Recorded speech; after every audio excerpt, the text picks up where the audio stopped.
Today is a day for mourning and remembering. Nancy and I are pained to the core by the tragedy of the Shuttle Challenger. We know we share this pain with all of the people of our country. This is truly a national loss. 19 years ago, almost to the day, we lost 3 astronauts in a terrible accident on the ground. But we've never lost an astronaut in flight. We've never had a tragedy like this. And perhaps we've forgotten the courage it took for the crew of the shuttle. But they, the Challenger 7, were aware of the dangers, but overcame them and did their jobs brilliantly. We mourn 7 heroes: Michael Smith, Dick Scobie, Judith Resnick, Ronald McNair, Ellison Onizuka, Gregory Jarvis, and Krista McAuliffe. We mourn their loss as a nation together.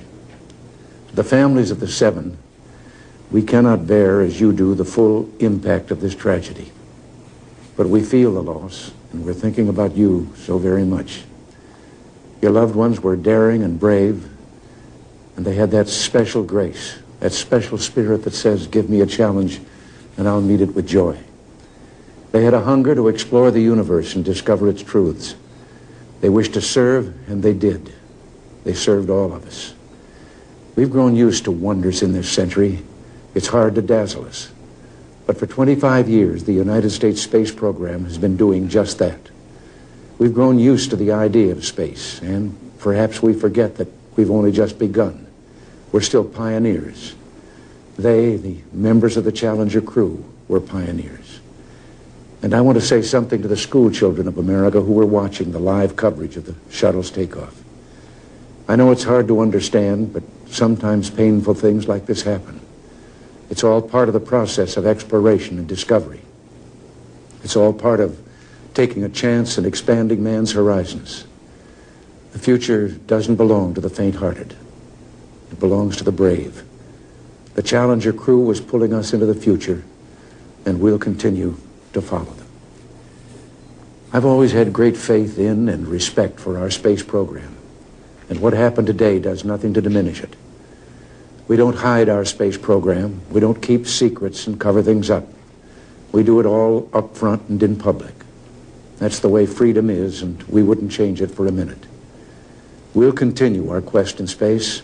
There will be more shuttle flights and more shuttle crews, and yes, more volunteers, more civilians, more teachers in space. Nothing ends here. Our hopes and our journeys continue.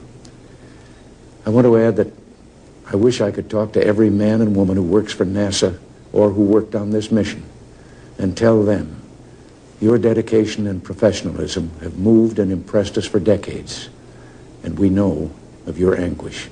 We share it. There's a coincidence today. On this day, 390 years ago, the great explorer Sir Francis Drake died aboard ship off the coast of Panama.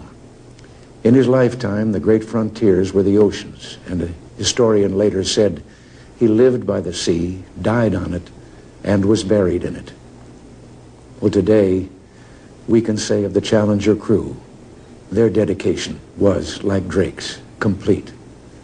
The crew of the Space Shuttle Challenger honored us for the manner in which they lived their lives. We will never forget them, nor the last time we saw them this morning, as they prepared for their journey and waved goodbye and slipped the surly bonds of earth to touch the face of God. Thank you.